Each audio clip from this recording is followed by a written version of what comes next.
Good Palm Sunday morning. I'm Ruthanne Henley. I'm here at the Draper United Methodist Church. I'm the pastor here on the Draper Circuit, and you're joining me for Palm Sunday service. We're not together today. We're all scattered in our various homes. But that doesn't mean we're not worshiping together, because worshiping together is what we do.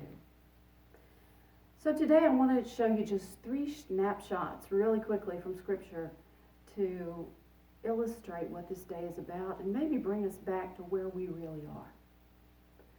So let's begin in an unusual place for Palm Sunday. Let's begin in the land of Uz. A man named Job. He was a blessed man. He had a family and a home and lands and livestock and servants and friends, and he was doing very well. But he was also a good man. He was moral, he was ethical, he was generous, he was compassionate. And because of that, he made God proud. And when he made God proud, he made the enemy angry. And the enemy asked for permission to test his faith. And God said yes. Now, we usually follow through with the story, but we're going to stop right there.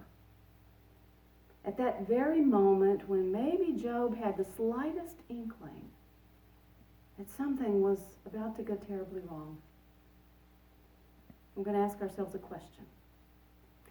What do we do when faith and fear say the same thing?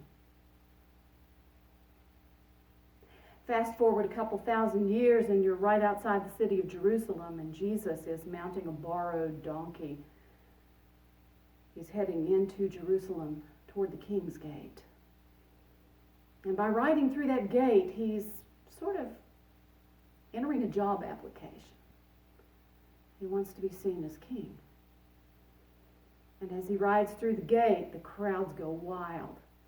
They want this man to be their king. They want him to liberate them. They want him to deliver them from Roman rule and from the pressure and the stress of the religious leaders. So I guess you could say that Jesus got the job. The people offered him the role of King of the Jews, but they offered him a throne that no longer existed. That throne was long gone, the palace in ruins, the army was shattered, the power was gone. And they didn't have the authority to offer him the job they were giving him. They didn't have the power to bring him to the throne. But Jesus had the authority, and Jesus had the power. And Jesus knew exactly what he was getting himself into, because he wasn't heading toward a job as king. He was not arriving as the Lion of Judah. He was riding in as a sacrificial lamb. So what do you do when faith and fear say the same thing?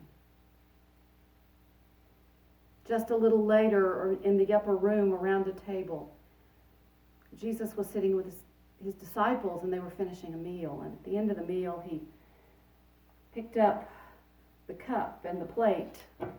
And the plate had the last piece of bread, and the cup had the last bit of wine. And Jesus said some words that went off script from what he was supposed to say at that point in the meal. Jesus said, "This bread is my body being given for you." And Jesus said, "This cup is a new covenant in my blood being poured out for you." And suddenly in that moment, the disciples understood what Jesus already knew, that the fears that they had about coming here in the first place were well-founded, that he was coming here for a purpose that they could not embrace. So what do you do when faith and fear say the same thing?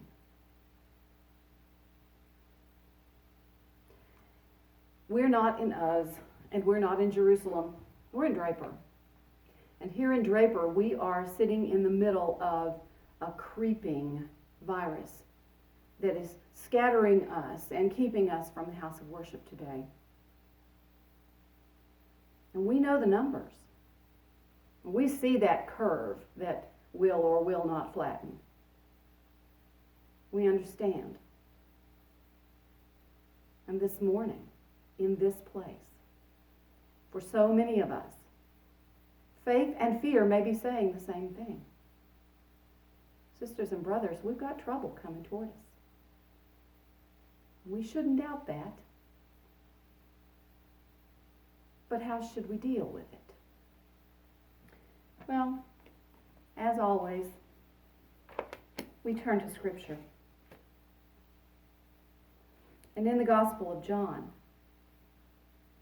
in the 16th chapter, down in the very bottom of the chapter in the 33rd verse, I read these words. I've said this to you so that in me you may have peace. In the world you will face trouble. But take courage. I've overcome the world. So what do we do when faith and fear say the same thing? Head up, shoulders back. Walk forward. Meet it.